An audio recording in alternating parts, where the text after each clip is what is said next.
La fe cristiana no es una teoría ni una ideología. La fe cristiana es el camino para conocer y amar a una persona que vive, a Jesucristo.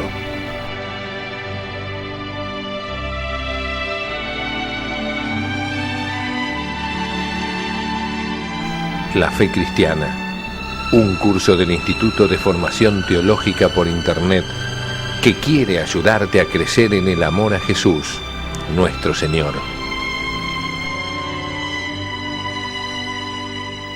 En nombre del Padre, del Hijo y del Espíritu Santo. Amén. Bienvenidos, queridos amigos, a nuestro curso La Fe Cristiana, un curso del Instituto de Formación Teológica por Internet, que estamos desarrollando 40 grandes temas de la fe cristiana. Hemos comenzado y estamos tratando los temas que hacen referencia al credo, la teología dogmática, luego veremos la teología sacramentaria, lo que es la liturgia y los sacramentos, para continuar con los mandamientos y la oración. O sea que el esquema es el mismo que tiene el Catecismo de la Iglesia Católica. Hoy trataremos el tema 9, que habla sobre la encarnación. Y comenzaremos diciendo que la obra de la encarnación pertenece a las tres divinas personas de la Santísima Trinidad. Toda obra que realiza la Trinidad ad extra, o sea, hacia afuera, la realizan las tres divinas personas. El Padre, el Hijo y el Espíritu Santo. Es verdad que por apropiación se dice que el Padre es el Creador, el Hijo es el Redentor y el Espíritu Santo es el Santificador. Pero las tres divinas personas son las que nos han creado, nos han redimido y nos santifican. Por eso la obra de la encarnación es obra de la Santísima Trinidad. Como recordamos, la encarnación es del Hijo, de la segunda persona de la Santísima Trinidad. No se encarna ni el Padre ni el Espíritu Santo. Entonces, Dios fue perfectamente libre en esta decisión suya, no tenía ningún tipo de obligación, lo hemos dicho en el programa pasado, Dios no está obligado ni a perdonarnos después del pecado original, ni mucho menos enviar al Verbo, al Hijo, a la segunda persona, a encarnarse, a hacerse hombre, menos está obligado el Verbo a padecer a Jesucristo, a padecer en la cruz. Esto es fruto de la libertad y de la bondad divina. Sin embargo, decir que Dios es infinitamente libre no significa que sus decisiones sean arbitrarias, ni negar que el amor sea la razón de su actuar. Por eso los teólogos en general han visto muchísimas razones de conveniencia para que se diera justamente la encarnación, para que Jesucristo se hiciera hombre como nosotros. La Virgen María es la Madre de Dios, la Virgen María es la Madre de Jesucristo, la Virgen María es quien concebirá al Mesías, al enviado, al Emmanuel, al esperado. La Virgen María fue predestinada desde la eternidad, fue preparada para ser la Madre de Dios. Ella fue enteramente libre también, cuando el ángel Gabriel de parte de Dios le cuenta cuál es el proyecto divino. Ella fue libre, ella no sufrió coacción, ni se vio con su libertad menoscabada, sino que era completamente libre. Y libremente aceptó ser la Madre de Dios. Los padres de la Iglesia han visto en María la nueva Eva, así como por una mujer entró el pecado en el mundo, con el pecado de la muerte, por la obediencia de una mujer entra justamente la salvación al mundo y la vida nueva, la oportunidad justamente de poder acceder a la bienaventuranza eterna del cielo. Dice la Lumen Gentium en su número 56, para ser la Madre del Salvador, María fue dotada por Dios con dones a la medida de una misión tan importante. O sea, Dios siempre, cuando piensa en las personas, piensa para ellas también una misión, les da una vocación, y evidentemente para todas las personas, para poder cumplir esa misión, para poder desarrollar esa vocación, les da unas virtudes, los medios para poder llevar a cabo adelante ese proyecto. Bueno, evidentemente a la Virgen le dio todas las gracias para poder llevar adelante esta misión suya, esta vocación. La gran diferencia de la Virgen con cualquiera de nosotros es que la Virgen tuvo una capacidad de responder a Dios como no lo hemos tenido, como no tiene ningún otro hombre, en cuanto a su docilidad, en cuanto a su obediencia, en cuanto a su amor. Nadie como la Virgen ha aceptado y recibido la gracia que Dios le ha dado. Nos recuerda el ángel Gabriel que ella es la llena de gracia. Los padres orientales la suelen llamar la toda santa, y también la celebran como inmune de toda mancha de pecado. Por la gracia de Dios, María ha permanecido pura de todo pecado personal a lo largo de toda su vida. No tuvo pecado original, ella no tuvo el alma manchada como todos nosotros que hemos nacido con ese pecado que heredamos de nuestros primeros padres Adán y Eva. La Virgen, justamente, como iba a ser la Madre de Dios, había pensado para ser la Madre de Dios, en previsión de los méritos de Jesucristo, nació sin pecado original. Este es el dogma de la Inmaculada Concepción, que el Papa Pío XI afirma en el año 1854 que la bienaventurada Virgen María fue inmune de toda mancha de pecado original en el primer instante de su concepción por singular gracia y privilegio de Dios omnipotente, en atención a los méritos de Jesucristo, Salvador del género humano. La Lumen Gentium, en su número 53, nos dirá que ella es redimida de la manera más sublime, en atención a los méritos de su Hijo, de Jesucristo. La Virgen es Madre de Dios, lo volvemos a repetir. Y con palabras del Catecismo, en su número 495, decimos: en efecto, aquel que ella concibió como hombre por obra del Espíritu Santo y que ha hecho verdaderamente su Hijo según la carne, no es otro que el Hijo eterno del Padre, la segunda persona de la Santísima Trinidad. La Iglesia confiesa que María es verdaderamente la Madre de Dios. Ciertamente, lo hemos dicho también en el programa pasado, la Virgen no ha engendrado la divinidad, sino el cuerpo del Verbo, al que se unió inmediatamente su alma racional, creada por Dios, como todos los demás, dando así origen a la naturaleza humana, que en ese mismo instante fue asumida por el Verbo. La Iglesia confiesa en el credo y celebra en su liturgia a María como la siempre Virgen. Siempre Virgen, o sea, antes del parto, durante el parto y también después del parto.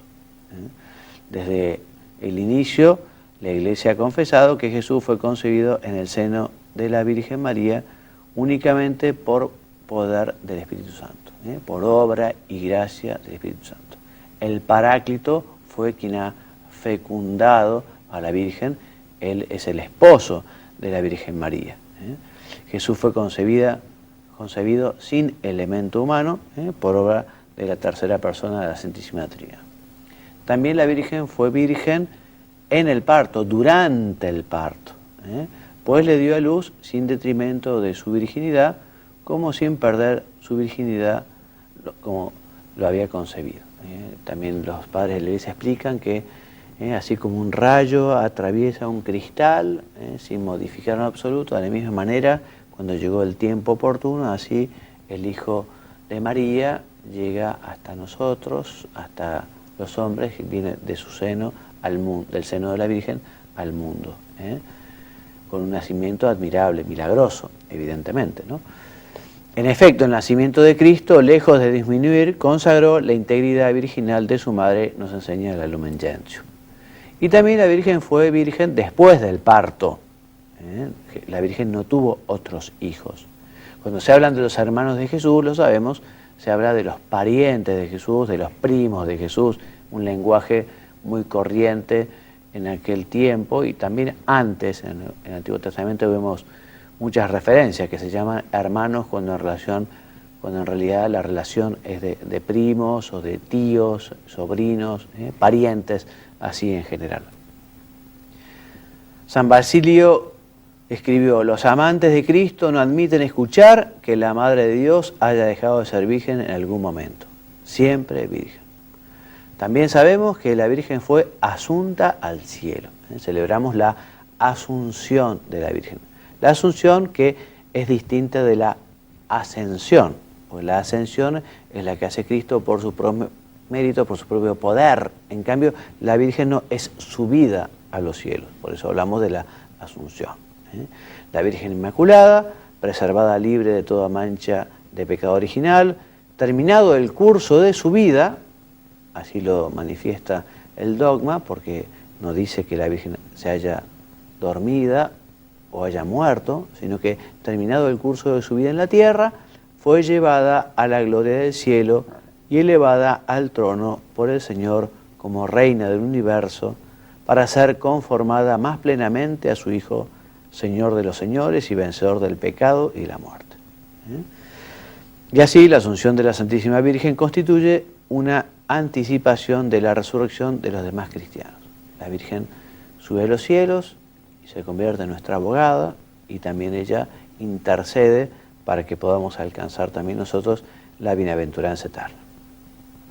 Sabemos que la Virgen es reina y señora del universo y de la creación, reina de los ángeles, reina de la Iglesia.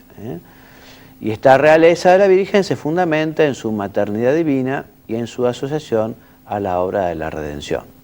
El Papa Pío XII, en el año 1954, instituyó la fiesta de Santa María Reina. Su maternidad divina comporta también su cooperación en la salvación de los hombres.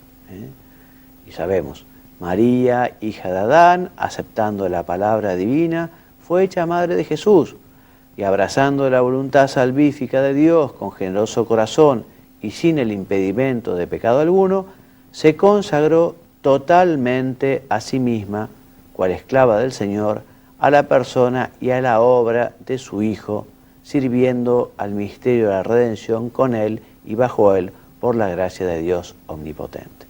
Qué agradecidos tenemos que estar nosotros a la Virgen por haber querido aceptar ser la Madre de Dios. Ella sabía que una espada atravesaría su corazón y sin embargo quiso ser la Madre del Redentor.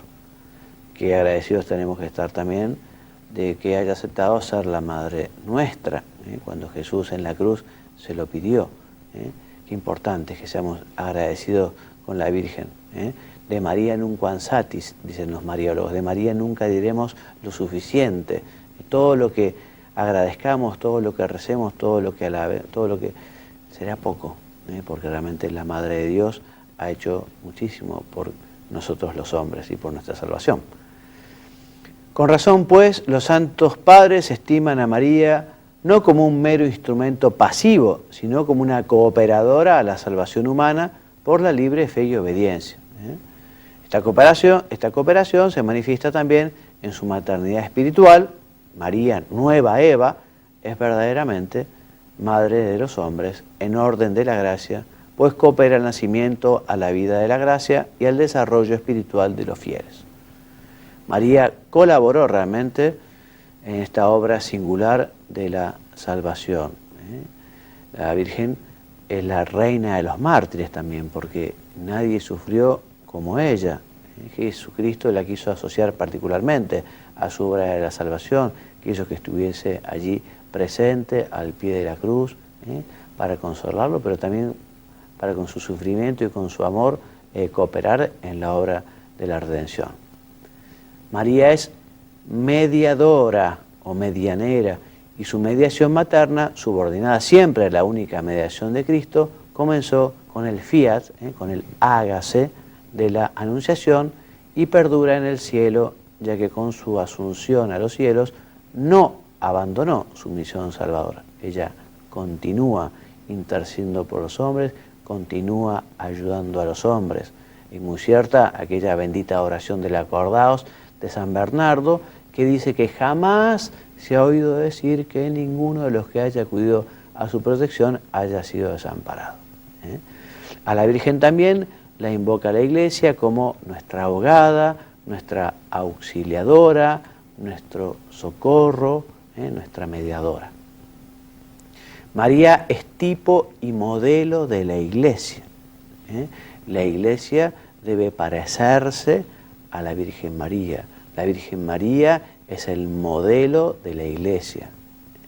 Por eso es miembro muy eminente y del todo singular de la Iglesia, incluso constituye, dice la Lumen Gentium, la figura de la Iglesia. Pablo VI, en el año 1964, la nombrará solemnemente como madre de la Iglesia, ¿no?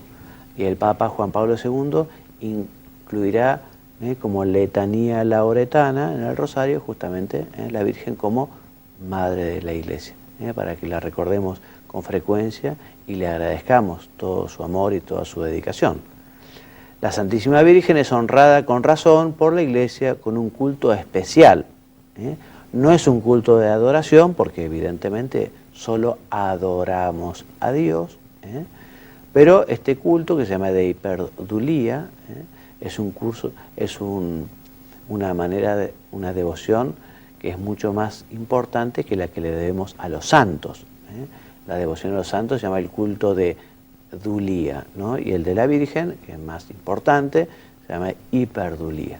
Y les leo: este culto, aunque del todo singular, es esencialmente diferente del culto de adoración que se da al Verbo encarnado, lo mismo que al Padre y al Espíritu Santo, pero lo favorece muy poderosamente. El culto a Santa María encuentra su expresión en las fiestas litúrgicas dedicadas a la Madre de Dios y la oración mariana como el Santo Rosario. Muy bien, vamos a ver ahora algunas figuras y algunas profecías de la Encarnación, porque ya el Antiguo Testamento nos habla de cómo iba a ser este Mesías, este enviado, este prometido, y nos va dando ya algunas pistas o algunas pautas sobre su persona y sobre su misión. Hemos visto entonces que tras el pecado original y la promesa del Redentor, Dios vuelve a tomar la iniciativa y establece una alianza con los hombres. Con Noé, tras el diluvio, y después sobre todo con Abraham, con quien forma este nuevo pueblo, a quien le promete justamente una gran descendencia y hacer de ella un gran pueblo de donde nacería el Mesías, el Emmanuel, el Redentor. Esta alianza se renueva con Isaac, luego con Jacob, y luego con Moisés alcanza una expresión más completa cuando Dios le da las tablas de la ley. Primero, recordando ustedes, lo saca a ese pueblo que estaba sojuzgado en Egipto, ¿no? Lo saca y lo lleva a un lugar nuevo, les da las tablas de la ley y les promete la tierra prometida. Un momento importante de la historia de las relaciones entre Dios e Israel fue la profecía de Natán, que anuncia que el Mesías será de la descendencia de David, y que reinará sobre todos los pueblos, no solo sobre Israel. Del Mesías también dirán otros textos proféticos. Por ejemplo, que su nacimiento sería en Belén, nos dice el capítulo 5 de Miqueas, que pertenecerá a la estirpe de David, nos dice Isaías en su capítulo 11 y Jeremías en su capítulo 23, que se le pondrá por nombre Emmanuel, nos dice Isaías, que se le llamará Dios fuerte, Padre eterno, Príncipe de la paz. Y bueno, y junto a estos textos que describen al Mesías como rey y descendiente de David, hay otros que relatan también de modo profético la misión redentora del Mesías, llamándolo siervo de Yahvé, siervo de dolores, que asumirá en su cuerpo la reconciliación y la paz. Si ustedes no han leído, justamente a Isaías hace una descripción bastante impresionante, completamente profética, evidentemente, de cómo sería la muerte del Mesías, ¿no? El Catecismo, en su número 440, nos dice que en este contexto es importante el texto del Deuteronomio, capítulo 7, sobre el Hijo del Hombre, que misteriosamente, a través de la humanidad y el abajamiento, supera la condición humana y restaura el reino mesiánico en su fase definitiva. ¿Y cuáles son las principales figuras del Redentor? Bueno, en el Antiguo Testamento encontramos las siguientes. el inocente Abel, ¿se acuerdan? Que murió en manos de su hermano Caín, ¿no? El sumo sacerdote Melquisedec, que también realiza su ofrenda de pan. El sacrificio de Isaac, que llevará la leña, que llevará el leño, y que efectivamente, gracias a Dios, después no hizo falta el sacrificio, fue un cordero que estaba por allí, que fue sacrificado, pero Isaac es figura de Cristo. También José, ¿se acuerdan? Aquel hermano que fue vendido por sus propios hermanos, que termina en Egipto siendo administrador del faraón, ¿no? José es figura también de Jesucristo. El cordero pascual, que se come antes de partir de Egipto, cuya sangre se marca una señal en los dinteles de las puertas para que el ángel exterminador supiera que allí vivían personas del pueblo elegido. También aquella serpiente de bronce, ¿se acuerdan? Levantada por Moisés en el desierto, por el mal comportamiento de eso habían enviado unas serpientes que picaban y que morían los israelitas, ¿no? Hasta que efectivamente el pueblo pide perdón a través de Moisés y Dios le dice que ponga en el medio del campamento una serpiente de bronce y que mire esa serpiente de bronce después de haber sido picado, se curará. Bueno, de alguna manera también Cristo allí elevado en la cruz, también, y quien acude a él encuentra la salvación. También Jonás es figura de Cristo, porque así como Jonás estuvo 3 días en el seno de aquella ballena o de aquel cetáceo, de aquel pescado, en fin, también Jesucristo estuvo 3 días enterrado para después resucitar. Respecto de los nombres de Cristo, bueno, son muchos los nombres y los títulos atribuidos a Cristo por teólogos y autores espirituales a lo largo de los siglos, ¿no? Unos se toman del Antiguo Testamento, otros del Nuevo Testamento, algunos son utilizados, adaptados por Jesús mismo también, otros le han sido aplicados por la Iglesia a lo largo de los siglos. Veremos aquí a continuación los nombres más importantes. Al Verbo, al Emmanuel, al deseado, al esperado, a la segunda persona de la Santísima Trinidad encarnada se lo llama Jesús, ¿no? Que en hebreo significa Dios salva. En el momento, nos dice Mateo en su capítulo 1, en el momento de la anunciación el ángel Gabriel le dio como nombre propio el nombre de Jesús, que expresa a la vez su identidad y su misión. Es decir, Él es el Hijo de Dios, hecho hombre para salvar a su pueblo de sus pecados. O sea que el nombre de Jesús significa que el nombre de Dios está presente en la persona de su Hijo hecho hombre para redención universal y definitiva de los pecados. Es el nombre divino por el que tenemos que tener muchísima devoción. Al pronunciar el nombre de Jesús también tenemos que acompañar ese decir nuestro con la boca, con los labios, también debe acompañar la cabeza y el corazón, sabiendo que estamos pronunciando un nombre bendito, el nombre de Jesús. Cristo también, que viene de la traducción griega del término hebreo Mesías. Cristo y Mesías significa lo mismo, esto es ungido. A los profetas se los ungía como una predilección especial por parte de Dios, manifestación de esa predilección. Bueno, y Jesucristo fue justamente el ungido de Dios para esta misión, la de la salvación. Él cumple perfectamente la misión divina que esa palabra significa. En efecto, en Israel, les decía, eran ungidos en el nombre de Dios los que le eran consagrados para una misión que habían recibido de Él. Este era el caso de los sacerdotes, de los reyes y excepcionalmente también de los profetas. Este debía ser por excelencia el caso del Mesías que Dios enviaría para instaurar definitivamente su reino. Jesús así cumplió la esperanza mesiánica de Israel en su triple función de sacerdote, profeta y rey. Bueno, Jesucristo también es el unigénito de Dios, es el Hijo único de Dios.